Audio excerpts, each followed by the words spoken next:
আমাদের প্রাণের শহর কিশোরগঞ্জ। বলেন তো এখানে কি নেই? এখানে কিন্তু অনেক কিছু আছে। অনেক কিছু সম্পর্কে জানতে হলে আমার সম্পূর্ণ ভিডিওটা দেখতে হবে। আমি ডিটেইলসে বলে দিব আমাদের কিশোরগঞ্জে কি আছে কি নেই। ঠিক আছে? চলেন সম্পূর্ণ ভিডিওটা শুরু করা যাক। প্রথম থেকেই শুরু করি। কোথায় গিয়েছি, কি করেছি না করেছি ওইগুলোই থাকছে আজকের এই ভিডিও। এভরিওয়ান আসসালামু আলাইকুম। আশা করছি সবাই ভালো আছেন। Welcome to my new blog video. এটা যদিও রমজানের আগের ভিডিও। এতদিন পর আমি এডিট করেছি। আসলে এডিট করার সময় পাচ্ছিলাম না। আচ্ছা, আজকে আমি একটা কথা জানতে চাই, কে কোন জায়গা থেকে ভিডিওটা দেখছেন অবশ্যই কমেন্ট বক্সে কিন্তু লিখতে ভুলবেন। আজকে আমি যাচ্ছি পাগলা মসজিদে। হ্যাঁ গাইস, আপনারা কিন্তু ঠিকই শুনেছেন। তো ফার্স্টেই আমি রেডি হয়ে নিয়েছি। তো এখানে বের হয়ে দেখি একটা রিক্সাও নেই। তো কি দিয়ে যাব বলেন তো? সকাল সকাল রাস্তাঘাট সবকিছুই নীরব থাকে, তার কারণে রিক্সা পাওয়া গেছে না। তারপরে অবশেষে একটা রিক্সা পেয়েছি অনেকক্ষণ যাবত ওয়েট করার পরে। দেন আমরা পাগলা মসজিদে এখন যাচ্ছি। আসলে 7টা 8টার দিকে কোনো সময় এত রিক্সা থাকে না বা এত জ্যামজটও থাকে না।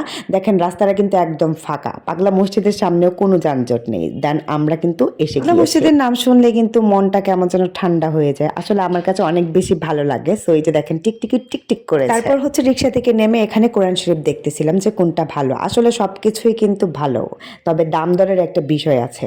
আর তারপরে তো আমার হাজবেন্ডের মানত ছিল, তার জন্য কোরআন শরীফ কেনা। তো 2টা কোরআন শরীফ কিনেছি। দেন এখন আমরা এটা পাগলা মসজিদে। আসলে সবাই নাকি একটা মানত করলে নাকি মানত পূরণ হয়। দেন আমার হাজবেন্ডেরও হয়েছে, তার জন্য মানতের জিনিসটা দিয়েছে। দেখেন মাশাল্লাহ বলতে কেউ বলবে না আমাদের পাগলা মসজিদ কত সুন্দর। সো যাই হোক, এখন আপনাদেরকে বলি যে আমাদের কিশোরগঞ্জে কি কি আছে। সুলাকি ঈদগাহ মাঠ, যেখানে এই তো আসছে ঈদের মধ্যে হাজার হাজার লক্ষ লক্ষ মানুষ নামাজ পড়বে। দেন আছে পাগলা মসজিদে তো তুলনায় নেই। দেশ বিদেশের নাম ছড়াছড়ি আছে আমাদের কিশোরগঞ্জের পাগলা মসজিদ সম্পর্কে। তারপরে আমার হাজবেন্ড এখানে কোরআন শরীফ দিচ্ছে। আসলে দেখেন কত হাজার হাজার কোরআন শরীফ মানুষও দিয়ে গিয়েছে। তারপর আমরা নামাজ পড়েছি। দেন নামাজ পড়ে আমরা বের হয়ে গিয়েছি। এখানে আবার কিছু টাকা দিচ্ছিলাম। দেন আমরা এখন একটু ঘুরে ঘুরে দেখবো যে কোথায় কি আছে। আসলে দিন দিন পাগলা মসজিদ কিন্তু অনেক বেশি সুন্দর হয়ে যাচ্ছে। আমার কাছে কিন্তু বেশ ভালো লাগছে। তবে এখন যেখানে যাচ্ছি সেখানে আমি ফার্স্টেই যাচ্ছি পাগলা মসজিদে, পেছনের সাইডটা। এই লেকের মধ্যে আমি কখনোই যাই নাই।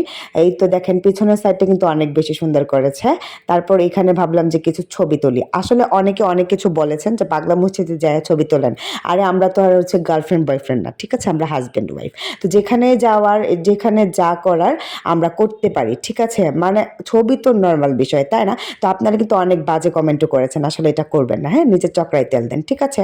তো তারপর এই তো আমার হাজব্যান্ড আমার ব্যাগটা নিয়েছে। আচ্ছা, এরকম কেয়ারিং হাজব্যান্ড কার কার আছে অবশ্যই কমেন্ট করে জানাবেন।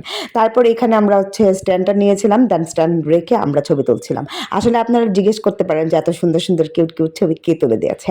আমাদের একটা থার্ড পার্সন নিয়ে গিয়েছিলাম সাথে, সেটা আমাদের মোবাইল রাখার স্ট্যান্ড। মসজিদে গিয়েছি তো লেক একটা পার হলে আমাদের গুরুদয়াল কলেজ। দেন এখানে মাঠে যাব না, এটা কোনো কথা?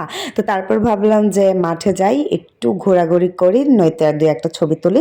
তো তারপর শহীদ মিনারের সামনে আর কোনো জায়গায় পাইলাম না ছবি তোলার মতো। দেন শহীদ মিনারের সামনে 2-4টা ছবি তুলেছি।